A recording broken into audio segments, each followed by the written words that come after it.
Research shows that 87% of people in therapy for relationship issues are unconsciously repeating the same dynamic with different partners. Different names, different faces, different jobs, but the same emotional pattern playing out over and over like a song on repeat. You think you have bad luck in love. You think you just keep meeting the wrong people, but by the end of this video, you'll understand that something much deeper is happening, and more importantly, how to finally break free. Look at your relationship history. Really look at it. The guy who was emotionally unavailable. The one before him who ran hot and cold. The one before that who made you feel like you were always chasing his approval.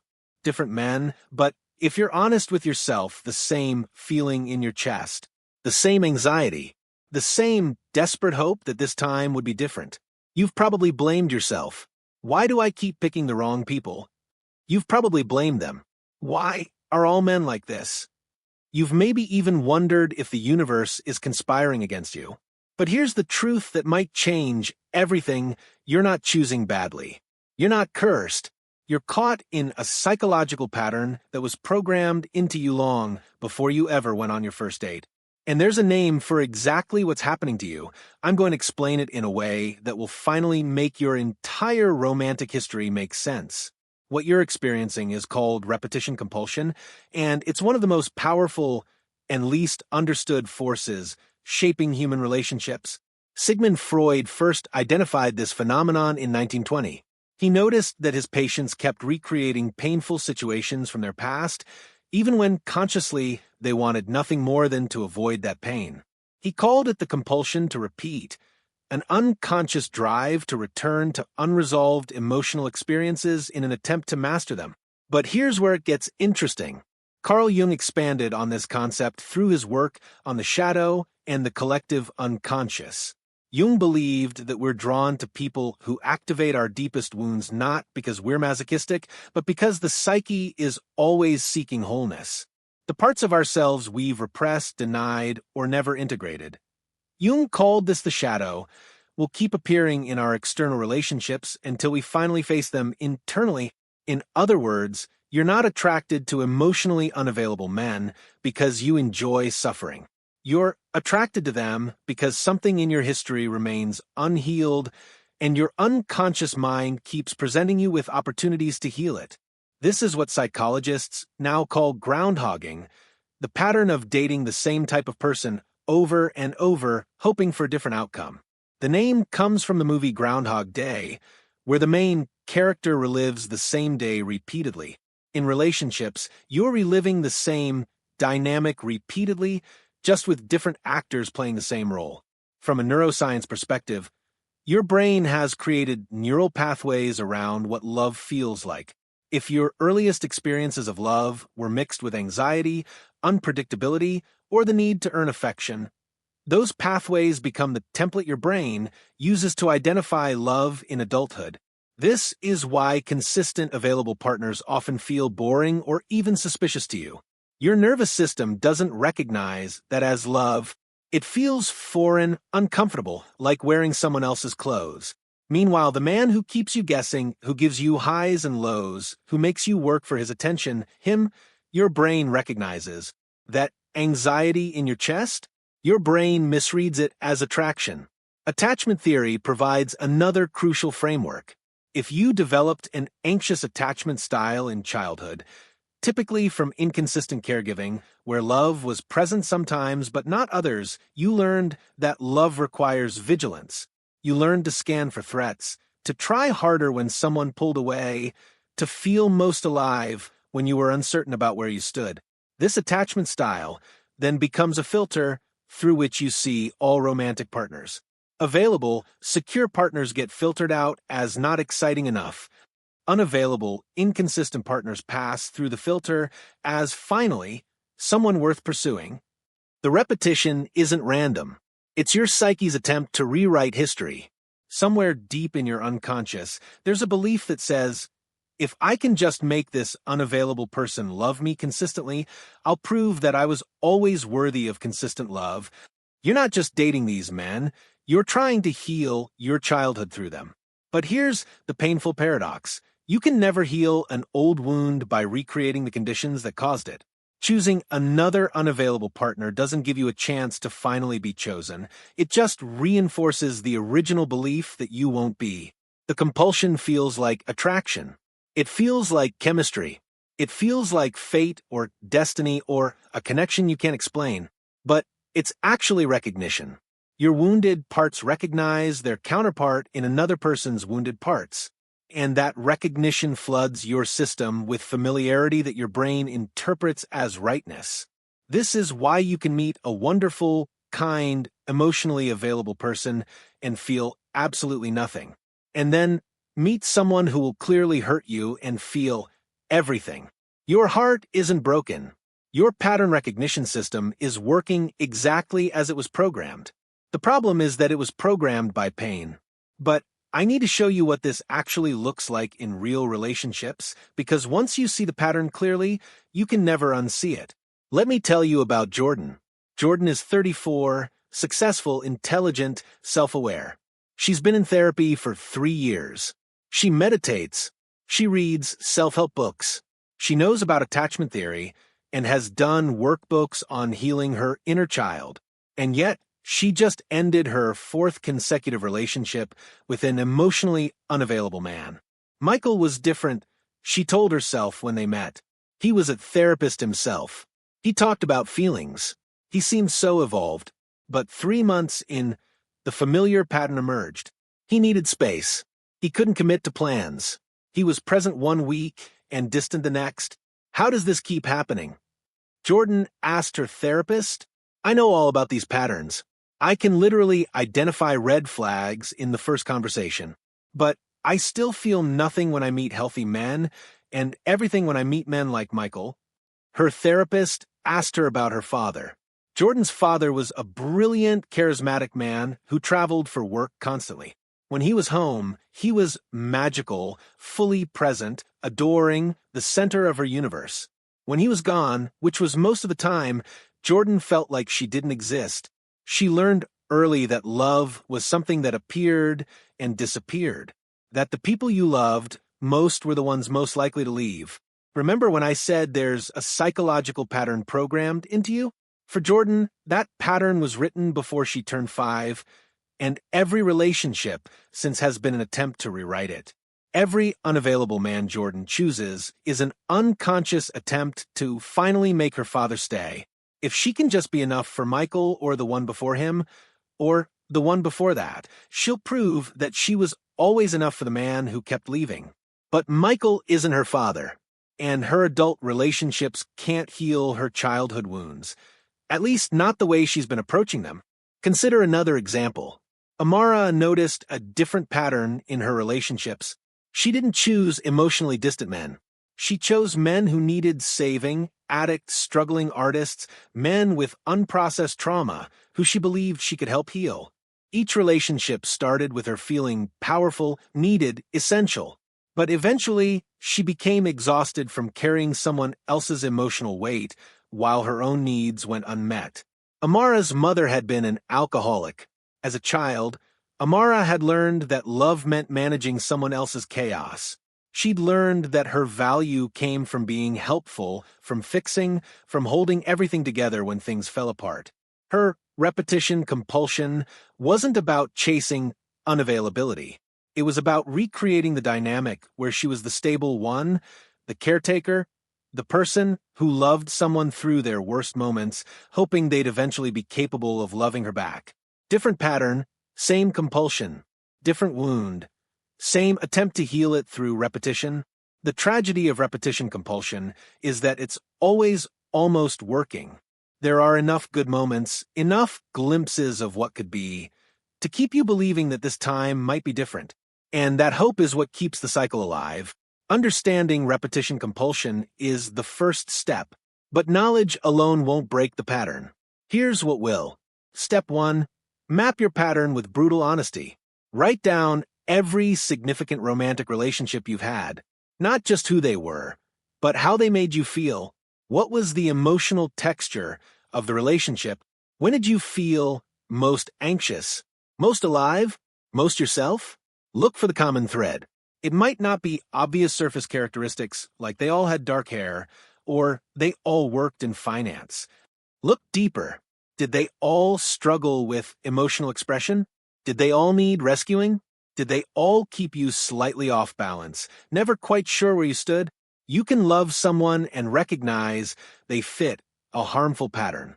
You can have genuine feelings and understand those feelings are partially programmed by old wounds. Both things can be true. Step 2. Trace the pattern back to its origin. Once you've identified your pattern, ask yourself, where did I first learn that this is what love feels like? Who taught me that love is anxious or conditional or requires me to earn it? This isn't about blaming your parents or caregivers. They were likely doing their best with their own unhealed wounds. This is about understanding, about seeing clearly where your template for love was formed. You can have compassion for your caregivers and acknowledge the impact their behavior had on you. You can understand they didn't intend harm and still recognize harm occurred. Step 3. Grieve the childhood you deserved. This is perhaps the hardest part. Somewhere inside you is a child who needed consistent, unconditional love and didn't receive it in the way they needed. That child deserves to be mourned. Grief is what allows us to release the past instead of repeating it. When we don't grieve, we keep trying to fix history. When we grieve fully, we can finally let history be history and start building something new. You can grieve your past and build a different future. You can feel sadness for what you didn't receive and gratitude for what you're now capable of creating. Step 4. Learn to tolerate healthy love. Here's the uncomfortable truth. When you first start dating secure, emotionally available people, it will feel wrong. Your nervous system will interpret the lack of anxiety as lack of attraction. You'll be bored. You'll think there's no chemistry. This is your repetition compulsion fighting to maintain itself. It's comfortable with chaos. Peace feels threatening. You'll need to consciously override your pattern recognition system. When you meet someone available and it feels boring, don't immediately dismiss them. Give it time. Let your nervous system recalibrate. What feels boring now might feel safe in a few weeks, and safety is the foundation of real intimacy. You can miss the intensity of toxic patterns and choose peace instead. You can acknowledge that healthy love feels unfamiliar and commit to learning its language. Step 5. Do the inner work, not the outer chase. Repetition compulsion keeps you focused externally. Finding the right person, fixing the current relationship, understanding why he does what he does. But the real work is internal. What wound are you trying to heal through these relationships? What would it mean to give yourself what you keep seeking from others? If you're chasing validation, how can you learn to validate yourself? If you're chasing consistency, how can you become your own source of stability? The goal isn't to become so self-sufficient that you don't need relationships. The goal is to heal enough that you can choose partners from wholeness rather than woundedness. Step 6. Interrupt the pattern in real time. When you feel that familiar pull, the intense attraction to someone who has all the markers of your pattern, pause. Don't act on it immediately. Notice what's happening in your body. Name it. This is my repetition compulsion activating. You can feel the pull and choose not to follow it. You can experience attraction and recognize it might be recognition of pain rather than compatibility. You can want to pursue someone and decide to investigate that wanting first. Step 7. Get support for the deep work. Breaking repetition compulsion usually requires more than self-help. A skilled therapist, particularly one trained in attachment work, trauma, or psychodynamic approaches, can help you access the deep material that keeps the pattern running. This isn't about being broken or needing to be fixed. It's about having a guide through territory that's genuinely difficult to navigate alone. Your unconscious patterns are called unconscious for a reason. Sometimes we need another person to help us see what we can't see ourselves. You can be intelligent and self-aware and still benefit from professional support. You can have done significant personal work and acknowledge there's more to do. There's a dimension to repetition compulsion that goes beyond psychology, a spiritual framework that might help you understand why this pattern keeps appearing in your life. Many spiritual traditions speak of soul contracts and karmic patterns, the idea that we come into this life with specific lessons to learn, and that we'll keep encountering the same situations until we learn them. From this perspective, the parade of unavailable partners isn't random bad luck. It's curriculum. Each person who activates your wound is offering you another opportunity to heal it, not through them, but through your own response to the situation. Carl Jung described this as individuation, the lifelong process of becoming whole by integrating all aspects of the self, including the shadow. Your repetition compulsion is part of your individuation journey. It's showing you again and again what remains unintegrated within you. The spiritual invitation here is profound. Stop trying to change the external pattern and start transforming the internal wound that creates it. Every time you choose differently, every time you walk away from someone who fits your pattern, every time you stay present with someone who doesn't, you're doing soul work. You're breaking a chain that might extend back generations. There's an energetic component to consider as well. When we carry unhealed wounds, we broadcast a certain frequency. People who carry complementary wounds are drawn to us because, on an energetic level, we recognize each other. The unavailable person senses someone who will tolerate unavailability. The person who needs saving senses someone who will try to save them. As you heal, your frequency changes. You stop attracting the same patterns because you're no longer broadcasting the signal that calls them in. Divine timing plays a role here, too. Perhaps you're only now becoming aware of your repetition compulsion because you're finally ready to break it. The patterns may have been running for years or decades, but the awareness arrives when your soul is prepared for transformation. The universe doesn't reveal what we're not ready to face. If you're seeing your pattern clearly now, if this video is landing differently than similar content would have a year ago, that's not coincidence. That's readiness. There's also the concept of ancestral healing to consider. Repetition compulsion often extends beyond our individual lives. Our parents may have run similar patterns and their parents before them. When you break the cycle in your own life, you're not just healing yourself. You're healing a lineage. You're ensuring that the pattern doesn't pass to the next generation. This gives your personal work cosmic significance. Every time you choose differently, you're shifting something much larger than your own love life. The spiritual lesson embedded in repetition compulsion might be this: you are not here to be loved perfectly by someone else. You are here to learn to love yourself perfectly, and from that place of wholeness, to share love with others who are also on their journey toward wholeness. I want to show you where these two paths lead. Future 1, the pattern continues. 6 months from now, you've met someone new. He seems different at first, they always do, but slowly the familiar dynamics emerge. The subtle emotional unavailability, the inconsistency that keeps you anxious, the feeling that you're always one step away from finally earning his full presence. A year from now, that relationship has ended.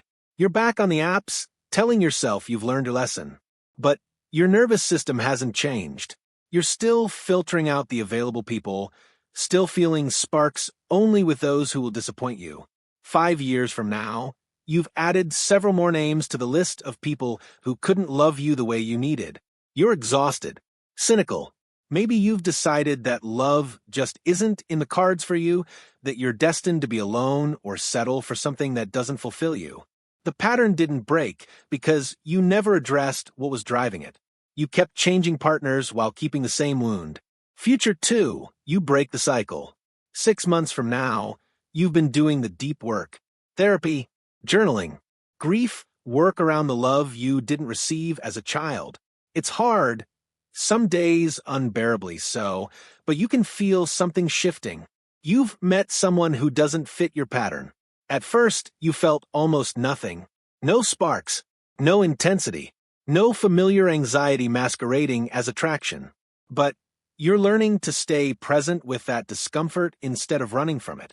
Remember when I mentioned that 87% of people repeat the same pattern? Here's what breaking free actually looks like. You become part of the 13% who don't. Not because you got lucky, but because you did the work to change your internal template. A year from now, you're in a relationship that feels nothing like your previous ones. It's calmer, steadier. Sometimes your old programming tells you something must be wrong. Where's the drama? Where's the intensity? But you've learned to recognize that voice as your repetition compulsion gasping for survival. You've rewired what love feels like. Your nervous system has created new neural pathways. The available partner who once would have bored you now feels like coming home. 5 years from now, you're building something you never thought possible. A partnership based on mutual consistency. A love that doesn't require you to chase or prove or earn. You've broken a cycle that might have extended back generations, and you've ensured it won't extend forward.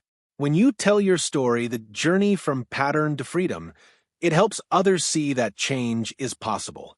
Your healing becomes a lighthouse for people still stuck in their own repetition compulsions. Which future do you choose? Here's what I want you to take with you from this video. You are not unlucky in love. You are not cursed. You are not incapable of choosing well.